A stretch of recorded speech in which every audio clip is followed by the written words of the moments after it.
এবার মহিলাদের জন্য ভোটের আগে আবার আসছে দুর্দান্ত সুখবর। ভোটের 2 দিন আগে আবার মহিলাদের জন্য, রাজ্যের মহিলাদের জন্য সুখবর। দুর্গাপূজায় পাচ্ছে মহিলারা এবার 10,000 টাকা বোনাস। দুর্গাপুজোর আগে প্রতিটি মহিলা পাবেন 10,000 টাকা পুজো বোনাস। এরকমই ঘোষণা করলেন রাজ্যের মুখ্যমন্ত্রী মমতা বন্দ্যোপাধ্যায়। তো নমস্কার সুপ্রিয় দর্শক, আপনারা দেখছেন আপনাদের প্রিয় চ্যানেল নীলকণ্ঠ 2, সঙ্গে রয়েছি বিনয়।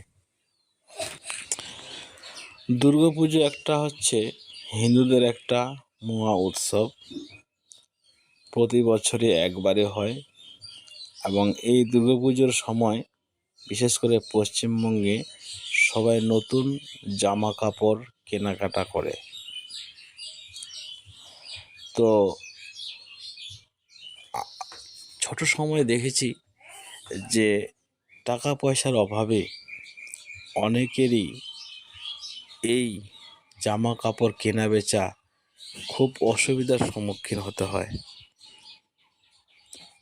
এবং অনেকে কিনতে পারে না, তখন খুব তাদের খারাপ লাগে বা পুরনো জামা কাপড় পরেই সেই দুর্গাপুজোর ঘুরে প্যান্ডেলে প্যান্ডেলে পুজো দেখে বেড়ায়।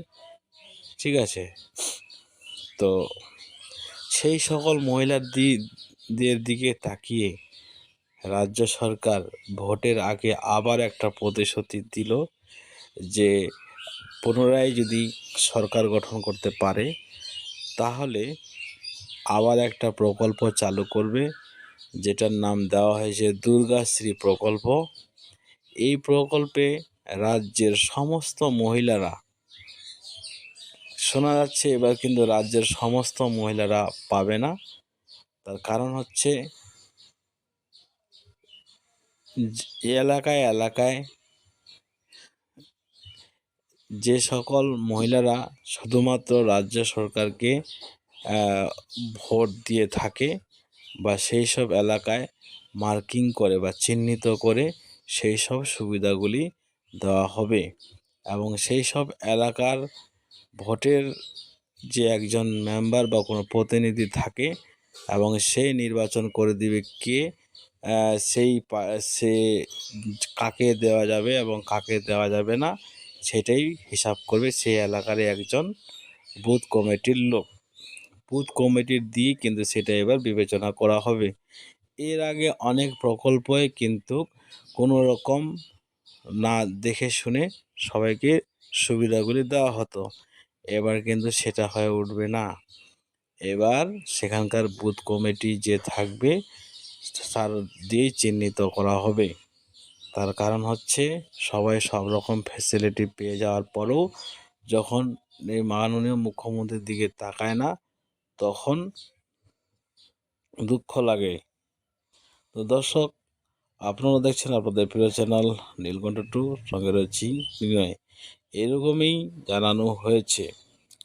তো যাই হোক, দুর্গাপূজায় যদি মহিলারা 10,000 টাকা করে পেয়ে থাকে তাহলে এটা খুব একটা ভালো প্রকল্প, খারাপ কিছুই না।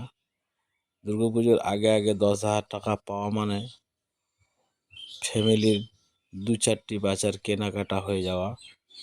এইরকম সুবিধাগুলো যতই দিন যাচ্ছে ততই মানুষের সুবিধা হচ্ছে, আগে সেরকম ছিল না।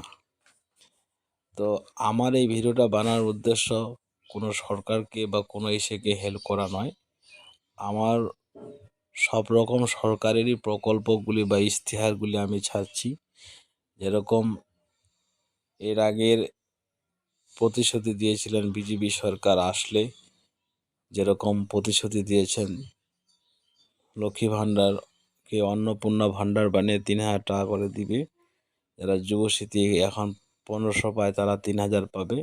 ঠিক সিমিলারলি ভোটের আগে আগে মাননীয় মুখ্যমন্ত্রী কিন্তু এটা প্রতিশ্রুতি দিলেন যে রাজ্যে আসলে তিনি আবার একটি নতুন প্রকল্প চালু করবেন, যেটার নাম হচ্ছে দুর্গাশ্রী প্রকল্প। সেই প্রকল্পের মাধ্যমে মহিলারা দুর্গাপুজোর সময় পাবে 10,000 টাকা। যাই হোক বন্ধুরা, ভিডিওটি কেমন লাগলো, ভালো লাগলে চ্যানেলটি সাবস্ক্রাইব করে পাশে থাকবেন।